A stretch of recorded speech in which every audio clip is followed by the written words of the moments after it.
pingin berhenti jadi programmer. Aduh susah bener sih belajar programmer, itu sempat down saya sebenarnya. Itu tahun berapa ya? Kayaknya saya nggak bisa survive nih di teknologi ini.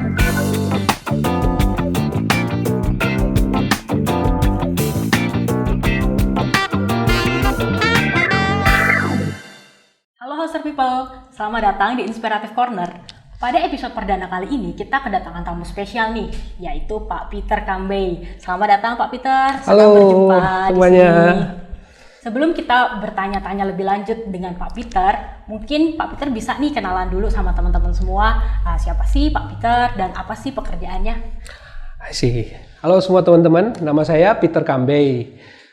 Sehari-hari bekerja di PT Titan Baking Interasa atau lebih dikenal dengan nama Titan Baking. Ini adalah sebuah perusahaan retail bahan baku kue dan roti di Jakarta. Kebetulan memang kantor kita masih ada di Jakarta. Sekarang ada 4 cabang dan ya sehari-hari tentu pekerjaannya ya saya mengurusi IT, karena sebagai IT manager di sana berarti segala hal yang berbau dengan teknologi atau teknologi IT di kantor itu semua saya yang urus. Berarti dari barangnya masuk ke gudang, dikirim ke toko, terus itu dijual jadi duit, terus kembali lagi ke aplikasi, semua itu akan ada aplikasinya. Nah, jadi aktivitas saya kebanyakan seputar itu, mengurusin seluruh flow produk, penjualan produk dan pembayaran. Menggunakan ya tentu menggunakan aplikasi-aplikasi, ada sebagian yang menggunakan vendor, tapi ada juga sebagian yang di-develop saya sendiri gitu, saya yang bikin. Oke. Selain bekerja nih, aktivitas Pak Peter nih apa aja nih di luar sana? Kalau aktivitas yang lain tentu lebih banyak di komunitas, tentu saya lebih banyak mengurusi komunitas PHP Indonesia dan beberapa komunitas-komunitas kecilin seperti E-Framework, PHP ya, jadi gitu, ada aktivitas-aktivitas kayak gitu. Oke. Mungkin Pak Peter udah terjun langsung nih di dunia pemrograman. Boleh nggak sih Pak diceritain awal mula karirnya hingga akhirnya tertarik dengan programming, hingga kenal programming, hingga akhirnya sekarang terjun dekat banget sama PHP. Oke. Nah, ini ceritanya panjang sekali Alifa. Boleh dong diceritain. Karena Pak. ini berarti saya harus kembali ketika saya waktu masih SMA dulu. Oke, Jadi di SMA dulu kan saya tuh lagi mikir-mikir saya mau kemana sih masa depannya gitu. Nah, zaman itu teknologi belum terlalu populer sekarang, tapi saya merasa bahwa kayaknya ini teknologi ini bakal jadi menarik nih berapa tahun lagi ke depan nih. Oke. Nah, jadi dari SMA saya sudah mulai kayaknya saya mau masuk di dunia teknologi. Nah, jadi pada saat itu mulailah saya berkenalan dengan, jadi begitu selesai sekolah itu yang saya mau lakukan pertama itu adalah kursus komputer dan belajar. Waktu itu komputer belum secanggih sekarang Alifa. Wah, zaman dulu itu komputer masih jadul-jadul, masih segede-gede, besar-besar lah pokoknya. Tapi ya gitulah, karena niatnya memang mau belajar. Nah, dari situ saya sudah mulai belajar, berkenalan dengan dunia komputer. Nah, habis itu saya datang ke Jakarta pada tahun yang sama di saat saya lulus. Jadi saya mulai jadi apa itu namanya? Jadi anak rantau ini ceritanya. Nah, setelah itu langsung dapat pekerjaan syukurnya, dan pekerjaan saya pertama itu adalah merakit komputer. Jadi pekerjaan merakit komputer gitu ya. Rakit komputer zaman dulu kan nggak seperti sekarang juga. Wah, zaman dulu tuh komputer masih serba terputus-putus tuh, mesti dipasang-pasangin, diinstal gitu. Dan itu pekerjaan pertama saya. Sebenarnya waktu itu belum terpikir untuk jadi programmer. Tetapi saya merasa bahwa kok menarik banget ya belajar programming. Ngelihat mesin-mesin aplikasi zaman dulu itu di kasir-kasir di toko-toko gitu. Wah, bisa keluar drawanya terus gitu. Masukin angkanya. Nah, saya jadi tertarik dengan hal-hal yang seperti itu di programming. Nah, seiring berjalannya waktu ya saya belajar terus pindah kantor dari berbagai kantor, terus akhirnya saya ke mana waktu itu ya, ke Batam. Saya sempat ke Batam. Di sana juga saya masih mengerjakan teknologi juga, jadi orang IT lah di sana. Baru tahun 2001 saya balik ke Jakarta dan menikah. Dan semenjak itu saya udah mulai berkarir full jadi orang teknologi itu sejak saya di tahun 2001 itu. Jadi memang panjang banget ceritanya. Dan dari 2001 itu saya mulai mengerjakan proyek-proyek. Waktu itu belum kepingin jadi programmer. Karena waktu itu saya merasa kok ternyata jadi programmer itu susah banget ya. Nah, jadi akhirnya saya jadi orang networking, belajar network. Tapi perjalanan waktu, nah di 2010 saya mulai fokus jadi programmer. Terutama semenjak saya kerja di Agung Podomoro. Nah, di Agung Podomoro saya sempat mulai programmer, sudah mulai minat di sana tuh. Nah, saya bikin aplikasi di Podomoro, Human Resource Information System. Nah, itu dipakai selalu di Podomoro, terus pindah ke kantor yang sekarang. Nah, makanya panjang banget ceritanya. Nah, jadi ya di Titan saya juga bikin aplikasi. Jadi memang perjalanan programming saya itu panjang banget ya dari zaman dulu, dari mulai hardware-nya dulu. Iya, dari hardware terus ke software. Nah, ya begitulah panjang banget ceritanya. Pak Peter nih sangat dikenal di kalangan programming loh. Menjadi salah satu pengurus grup PHP Indonesia. Yes, betul. Nah, cerita hingga akhirnya mengurus PHP Community itu kayak gimana sih Pak ceritanya? Nah, berlanjut sebenarnya sama cerita tadi. Oke. Jadi setelah di 2010 itu, saya semenjak di Jakarta itu saya mulai merasa bahwa kayaknya saya perlu masuk ke komunitas deh. Kayaknya saya nggak ada yang saya kenal gitu. Kayaknya jadi terasing gitu. Mau nanya, kalau ada problem mau nanya sama siapa gitu. Bener. Nah, jadi mulailah saya di 2010 dan di 2012 terutama. Nah, saya diajak sama ada namanya Om Rama Yurindra dan Om Sony Kurniawan. Mereka adalah foundernya si komunitas PHP Indonesia itu. Nah, jadi 2012 itu adalah sebenarnya perkenalan pertama kali saya dekat dengan komunitas itu. Jadi saya mulai gabung, kenal dengan PHP Indonesia, kenal dengan Om Rama, kenal dengan Om Sony, dan udah semenjak itu saya mulai terlibat aktif di komunitas dari 2012 sampai dengan sekarang. Gitu. Itu awal mulanya dari komunitas itu berjumlah berapa sih Pak sampai akhirnya membernya sebanyak ini? Gimana itu perkembangannya sejak Pak Peter masuk? Nah, itu dia memang. Jadi saya belum jadi, kan bukan saya foundernya. Oh iya. Jadi saya baru mulai ditunjuk sama Om Rama dan Om Sony itu tahun 2014 semenjak saya pegang. Nah, saya gabung waktu itu membernya baru 7.000 saya ingat. 2012 ini sudah 160.000 membernya. Ya. Jadi wah, setiap hari saya cuma nge-proof aja orang tuh. Proof aja. Tapi memang gitulah. Karena memang saya passionnya di komunitas sih. Jadi dari dulu itu saya merasa dekat sekali dengan komunitas. Dan saya merasa panggilan saya kayaknya di komunitas. Jadi memang kalau mau cerita gimana perkembangannya ya PHP Indonesia itu nggak seperti dulu. Mungkin orang dulu membernya sedikit, ya sekarang membernya banyak. Dan saya lebih fokus untuk menawarkan sesuatu yang dibutuhkan sama member sih. Itu mungkin yang membuat PHP Indonesia itu menarik di mata banyak orang, karena saya selalu menawarkan, kalau kalian gabung di komunitas PHP Indonesia, kalian bukan hanya berkembang secara skill, teknikal aja. Tapi kalian juga bisa berkembang dari sisi non-teknikal. Bagaimana cara berinteraksi dengan atasan, dengan teman, dengan bos, atau mungkin dengan anak buah. Jadi hal-hal yang mungkin banyak programmer pemula tidak menyadarinya itu. Makanya saya lebih banyak fokus di situ. Kalian belajar teknikal itu gampang. Tapi kalau kalian mau belajar non-teknikal itu juga sama pentingnya. Nah, itu yang membuat mungkin banyak member PHP Indonesia yang tetap ada sampai sekarang. Dan sekarang PHP Indonesia sendiri sudah ada di 34 kota sebenarnya. Banyak banget ya Pak ya? Banyak banget pengurusnya. Cuma memang sejak pandemik ini kondisinya agak menurun lah tentu ya. Jadi banyak orang yang lebih banyak WFA, terus ya aktivitas memang agak sedikit berkurang. Tetapi aktivitas online sekarang jadi lebih banyak nih sekarang. Iya, karena di komunitas PHP Indonesia, saya bikin program selama 2 tahun ini namanya PHP ID Online Learning. Oke, itu salah satu rutinitas dan event dari PHP Community itu. Iya, ya, betul. Ya? Benar. Dan tahu nggak berapa saya udah bikin? Berapa Pak? 134 kali. Wah, itu dalam waktu 2 tahun. Dalam waktu 2 tahun. Canggih kan? Banyak banget. Nah, itu jumlah yang ikut pun jadi interest banyak banget juga ya Pak ya, rata-rata tiap event. Ya benar, karena kan kita sekarang udah nggak boleh ketemu kan, jadi saya memang menginisiasi, bukan saya sebenarnya yang inisiasi, ada salah satu teman, kita bikin online learning yuk, kan mereka sudah nggak pada bisa kumpul-kumpul nih kita, nah udah, jadi oke, kita jalanin. Tahun lalu sebenarnya cuma iseng mau ngajain 1 kali, 2 kali, 3 kali, keterusan, sampai sekarang udah 134 kali gitu.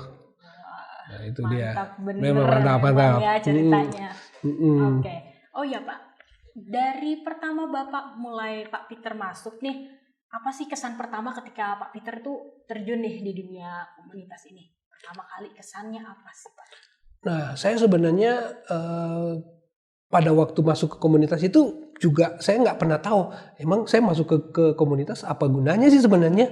Tetapi begitu saya sudah gabung nih Alifah, ternyata saya ngerasa bahwa di komunitas itu ternyata kita bisa dapat segalanya.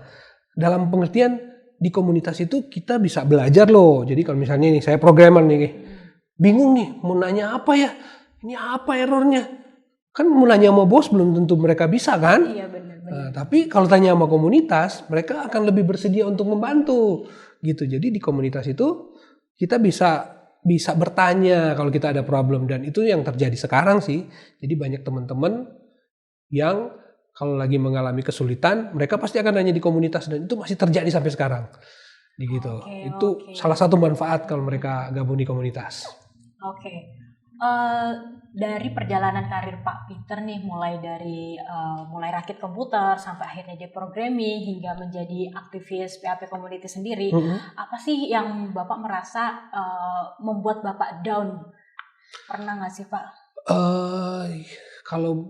Kalau semangat saya nih, terus terang saya tuh nggak pernah kehilangan semangat ngurusin komunitas. Tapi memang sometimes yang bikin saya sedih sebenarnya bukan down sih itu ya, lebih ke aduh ini komunitas member-member ini banyak yang nggak mau gabung di community, padahal mereka sebenarnya bisa dapat manfaat. Justru hal-hal begitu yang kadang-kadang aduh sedih sebenarnya saya melihatnya, bahwa mereka merasa nggak ada manfaatnya ada di komunitas. Tapi ya saya sih menganggap itu mungkin challenge-nya ya, bahwa ini adalah kesempatan saya untuk meyakinkan mereka, ayo gabung di komunitas, karena di sini tempat kalian bisa lebih tumbuh lebih besar untuk mengembangkan karir, maksudnya kayak gitu Alifah sih. Itu dari sisi semangat ya Pak ya. Kalau dari sisi karir sendiri Pak, pernah nggak sih merasa kayaknya ini titik terendahku dalam karir nih Pak? Titik terendah dalam karir itu sebenarnya waktu saya merasa bahwa kayaknya saya nggak bisa survive nih di teknologi nih. Itu pernah sempat saya alamin sih, dan saya benar-benar juga down. Terutama mungkin yang paling saya ingat itu adalah ketika saya akhirnya pingin berhenti jadi programmer. Aduh susah bener sih belajar programmer, itu sempat down saya sebenarnya. Itu tahun berapa ya? 2002-2003 kayaknya. Itu saya sempat mau nyerah, aduh susah banget belajar. Makanya saya belajar networking. Yang tadi dibilang sama Alifah kan, saya belajar networking gara-gara saya sebenarnya nyerah mau jadi belajar programmer. Tetapi yang syukurnya sih dengan berjalannya waktu saya akhirnya ketemu bahwa networking dan programming itu adalah dua hal yang berjalan bersama-sama. Itu yang membuat saya bangkit pelan-pelan ya sampai sekarang. Gitu.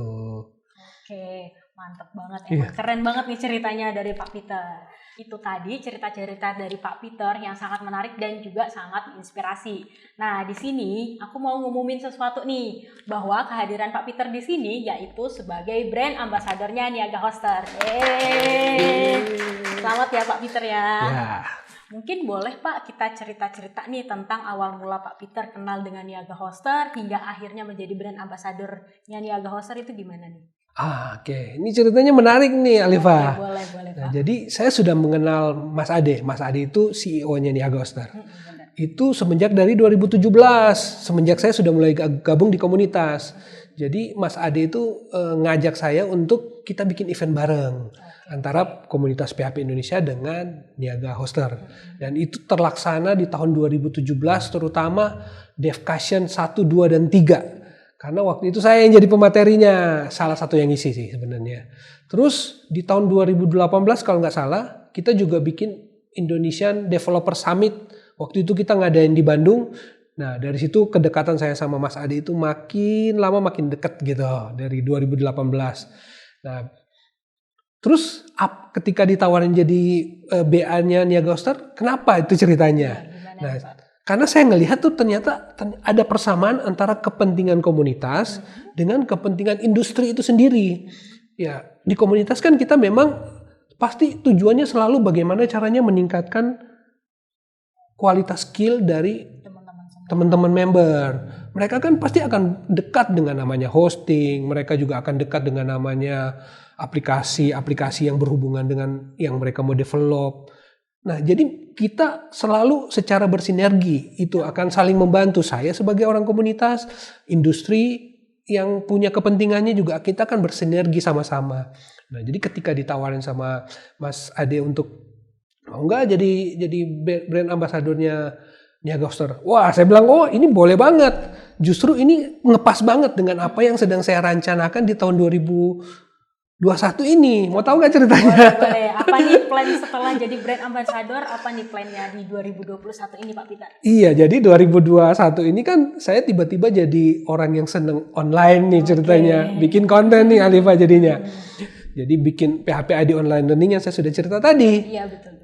Saya jadi merasa kok asik juga ternyata ya keluar di TV gitu. Nah, akhirnya dari situlah saya merasa bahwa ini saatnya saya untuk berkarya lebih banyak lagi dengan cara ya membantu komunitas dengan cara seperti ini.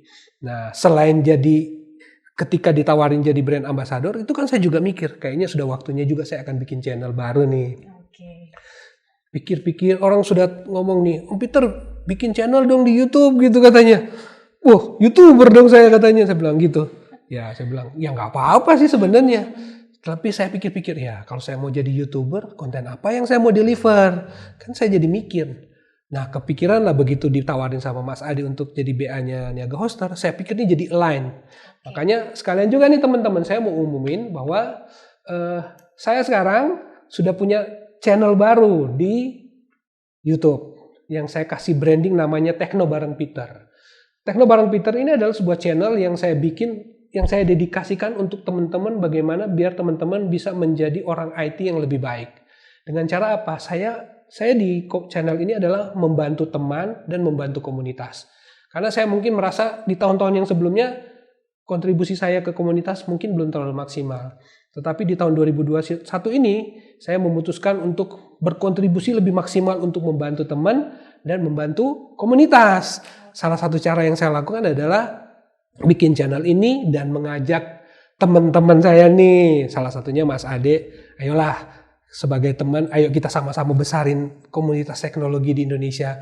Kita ajak mereka untuk bagaimana sih kalau kalian mau berkembang menjadi orang IT yang lebih baik, ya udah, ini adalah channelnya, tempat teman-teman bisa belajar, mereka bisa melihat, oh ternyata kalau kita mau jadi orang IT yang lebih baik itu harusnya seperti ini caranya, cara belajarnya seperti ini. Tools yang disediakan mereka untuk misalnya mau belajar hosting misalnya, kan pasti banyak banget orang IT di Indonesia yang kamu udah pernah denger cPanel nggak? Udah pernah tahu WordPress nggak? Bisa jadi mereka belum tahu cara makainya. Nah, di Tekno Bareng Peter dan di brand ambasadornya Niaga Hoster itu akan kita manfaatkan, saya akan manfaatkan sebagai salah satu channel untuk ngajarin mereka. Gini loh caranya kamu kalau mau pakai cPanel atau kamu mau bikin company profile, mau bikin online shop gitu. Nah, itu di tempat-tempat inilah mereka bisa belajar bareng. Nah, itu alasannya kenapa saya sampai menerima tawaran ini, karena satu jalur, satu tujuan. Iya, betul sekali Alifa. Nah, buat sekarang teman-teman pasti banyak banget nih yang mulai belajar teknologi, mulai belajar programming, gimana peluang industri ini selalu di masa depan gitu ya. Mungkin Pak Peter punya nih pesan-pesan atau quotes lah yang bisa di-share ke teman-teman supaya teman-teman nih tetap semangat buat belajar programmingnya nih Pak. Nah, saya sih selalu mengencourage teman-teman, ayo gabung di komunitas. Komunitas macam-macam. Karena di komunitas itu sebenarnya teman-teman bisa belajar banyak. Teman-teman itu bisa dapat banyak. Teman-teman kalau ada kesulitan programming, coding, masalah bisnis, masalah teknikal, itu teman-teman bisa manfaatkan komunitas itu sebagai tempat untuk bertanya. Karena saya selama berapa tahun ya sudah? Hampir 10 tahun mengurus komunitas PHP Indonesia, saya banyak sekali menemukan member-member PHP Indonesia yang terbantukan dengan adanya komunitas. Karena mereka ketika ada kesulitan, mereka bisa bertanya. Bukan cuma sampai di sekitar masalah pekerjaan mereka juga, tapi masalah karir juga loh Alifa. Kalau bicara karir kan berarti mereka pingin cari tempat pekerjaan yang lebih baik. Kan di komunitas itu kan adalah tempat berkumpulnya semua orang, bukan cuma orang yang kerja. Yang cari kerja juga banyak. Yang mau kasih pekerjaan gitu, yang mau kasih project, itu banyak di komunitas. Nah itu hal-hal yang saya lihat ada teman-teman yang mereka akhirnya dapat tempat pekerjaan yang lebih baik gitu. Jadi di komunitas itu kita bisa mendapatkan apapun. Bahkan ada teman yang, aduh saya lagi bikin project nih, tapi ada yang mau bantu nggak? Akhirnya mereka bisa dapat partner bisnis di sana. Jadi hal-hal yang menarik kayak gitu juga ada. Tapi mau yang lebih menarik nggak? Apa nih Pak? Di komunitas juga bisa dapat partner hidup. Saya ikutan deh kalau gitu Pak. Percaya atau enggak? Gimana? Di komunitas PHP Indonesia itu sudah ada 10 pasangan yang ketemu. Mereka cuma, ayo kita bikin event bareng. Sama-sama jadi pengurus nih bikin event. Jadi kenalan, jadi deket, nikah. Wah, jadi di PHP Indonesia itu, di komunitas itu teman-teman tuh bisa dapat dari urusan pekerjaan, bisnis, sampai urusan masa depan juga bisa dapat. Pokoknya dapat semua lah ya Pak ya. Iya, bener. Pokoknya keren banget nih. Oke deh kalau gitu. Terima kasih banyak ya Pak Peter sudah berbagi ceritanya yang sangat menarik dan juga sangat inspiratif. Selamat datang dan selamat bergabung menjadi brand ambassador-nya Niaga Hoster. Dan semoga kerjasama ini bisa memberikan manfaat luas melalui Pak Peter dan Niaga Hoster. Juga komunitas melalui konten-konten yang akan kita produksi bersama ya Pak ya. Iya. Oke. Buat Hoster People, jangan lupa untuk like, komen, dan subscribe channel Niaga Hoster. Kalau misal Hoster People pengen kita ngundang siapa lagi di Inspiratif Corner episode selanjutnya, bisa komen di bawah ya. Cukup sekian dari kita. Terima kasih dan sampai jumpa.